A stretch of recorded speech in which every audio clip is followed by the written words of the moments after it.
السلام علیکم ورحمۃ اللہ وبرکاتہ۔ الحمدللہ رب العالمین والصلاة والسلام علی رسولہ الکریم وعلی آلہ وصحبہ اجمعین، اما بعد۔ حضور صلی اللہ علیہ وسلم کا ارشاد ہے کہ 3 آدمیوں کی دعا رد نہیں ہوتی: ایک روزہ دار کی افطار کے وقت، دوسرے عادل بادشاہ کی دعا، تیسرے مظلوم کی جس کو حق تعالی شانہ بادلوں سے اوپر اٹھا لیتے ہیں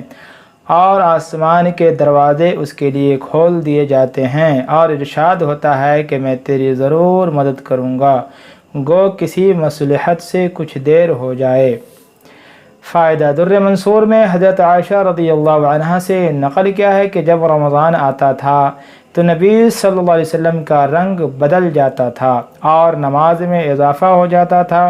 اور دعا میں بہت عاجزی فرماتے تھے اور خوف غالب ہو جاتا تھا۔ دوسری روایت میں فرماتی ہیں کہ رمضان کے ختم تک بستر پر تشریف نہیں لاتے تھے۔ ایک روایت میں ہے کہ حق تعالی شانہ رمضان میں عرش کے اٹھانے والے فرشتوں کو حکم فرما دیتے ہیں کہ اپنی اپنی عبادت چھوڑ دو اور روزہ داروں کی دعا پر آمین کہا کرو۔ بہت سی روایات سے اور رمضان کی دعا کا خصوصیت سے قبول ہونا معلوم ہوتا ہے، اور یہ بے تردد بات ہے کہ جب اللہ کا وعدہ ہے اور سچے رسول صلی اللہ علیہ وسلم کا نقل کیا ہوا ہے تو اس کے پورا ہونے میں کچھ شک نہیں۔ لیکن اس کے بعد بھی بعض لوگ کسی غرض کے لیے دعا کرتے ہیں مگر وہ کام نہیں ہوتا، تو اس سے یہ نہیں سمجھ لینا چاہیے کہ وہ دعا قبول نہیں ہوئی، بلکہ دعا کے قبول ہونے کے معنی سمجھ لینا چاہیے۔ نبی کریم صلی اللہ علیہ وسلم کا ارشاد ہے کہ جب مسلمان دعا کرتا ہے بشرطے کہ قطع رحمی یا کسی گناہ کی دعا نہ کرے تو حق تعالی شانہ کے یہاں سے 3 چیزوں میں سے ایک چیز ضرور ملتی ہے، یا خود وہی چیز ملتی ہے جس کی دعا کی، یا اس کے بدلے میں کوئی برائی مصیبت اس سے ہٹا دی جاتی ہے، یا آخرت میں اسی قدر ثواب اس کے حصے میں لگا دیا جاتا ہے۔ ایک حدیث میں آیا ہے کہ قیامت کے دن حق تعالی شانہ بندہ کو بلا کر ارشاد فرمائیں گے کہ اے میرے بندے، میں نے تجھے دعا کرنے کا حکم دیا تھا اور اس کے قبول کرنے کا وعدہ کیا تھا، تو نے مجھ سے دعا مانگی تھی۔ وہ عرض کرے گا کہ مانگی تھی۔ اس پر ارشاد ہوگا کہ تو نے کوئی دعا ایسی نہیں کی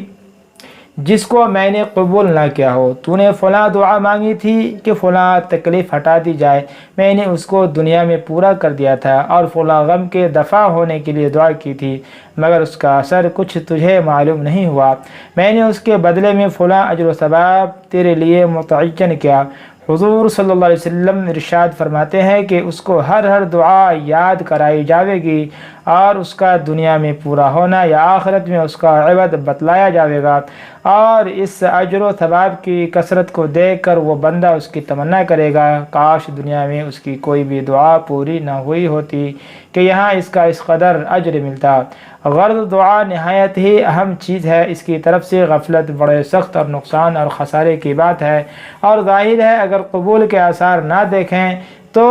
بددل نہ ہونا چاہیے۔ اس رسالے کے ختم پر جو لمبی حدیث آ رہی ہے اس سے یہ بھی معلوم ہوتا ہے کہ اس میں بھی حق تعالی شانہ بندہ ہی کے مصالح پر نظر فرماتے ہیں۔ اگر اس کے لیے اس چیز کا عطا فرمانا مصلحت ہوتا ہے تو مرحمت فرماتے ہیں، ورنہ نہیں۔ یہ بھی اللہ کا بڑا احسان ہے کہ ہم لوگ بسا اوقات اپنی نافہمی سے ایسی چیز مانگتے ہیں جو ہمارے مناسب نہیں ہوتی۔ اس کے ساتھ دوسرے ضروری اور اہم بات قابل لحاظ یہ ہے کہ بہت سے مرد اور عورتیں تو خاص طور سے اس مرد میں مبتلا ہے کہ بسا اوقات غصے اور رنج میں اولاد وغیرہ کو بددعا دیتے ہیں۔ یاد رکھیں کہ اللہ جل شانہ کے عالی دربار میں بعض اوقات ایسے خاص قبولیت کے ہوتے ہیں کہ جو مانگو مل جاتا ہے۔ یہ احمق غصے میں اول تو اولاد کو کوستی ہے، اور جب وہ مر جاتی ہے یا کسی مصیبت میں مبتلا ہو جاتی ہے تو پھر روتی پھرتی ہیں، اور اس کا خیال بھی نہیں آتا کہ یہ مصیبت خود ہی اپنی بددعا سے مانگی ہے۔ نبی کریم صلی اللہ علیہ وسلم کا ارشاد ہے کہ اپنی جان اور اولاد کو پھر مال اور خادموں کو بددعا نہ دیا کرو،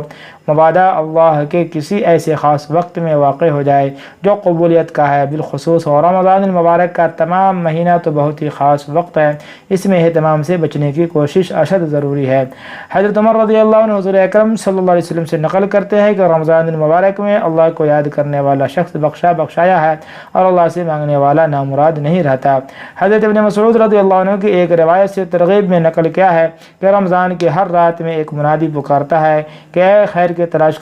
کرنے والے متوجہ ہو اور آگے بڑھ، اور اے برائی کے طلبگار بس کر اور آنکھیں کھول۔ اس کے بعد وہ فرشتہ کہتا ہے کوئی مغفرت کا چاہنے والا ہے کہ اس کی مغفرت کی جائے، کوئی توبہ کرنے والا ہے کہ اس کی توبہ قبول کی جائے،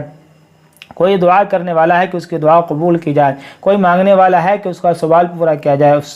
اس سب کے بعد یہ امر بھی نہایت ضروری اور قابل لحاظ ہے کہ دعا کی قبول ہونے کے لیے کچھ شرائط بھی وارد ہوئی ہیں، کیونکہ فوت ہونے سے بسا اوقات دعا رد کر دی جاتی ہے۔ من جملہ ان کے حرام غذا ہے کہ اس کی وجہ سے بھی دعا رد ہو جاتی ہے۔ نبی کریم صلی اللہ علیہ وسلم کا ارشاد ہے کہ بہت سے پریشان حال آسمان کی طرف ہاتھ اٹھا کر دعا مانگتے ہیں اور یا رب کرتے ہیں، مگر کھانا حرام، پینا حرام، لباس حرام، ایسی حالت میں کہاں دعا قبول ہو سکتی ہے؟ مورخین نے لکھا ہے کہ کوفہ میں مستجاب الدعاء لوگوں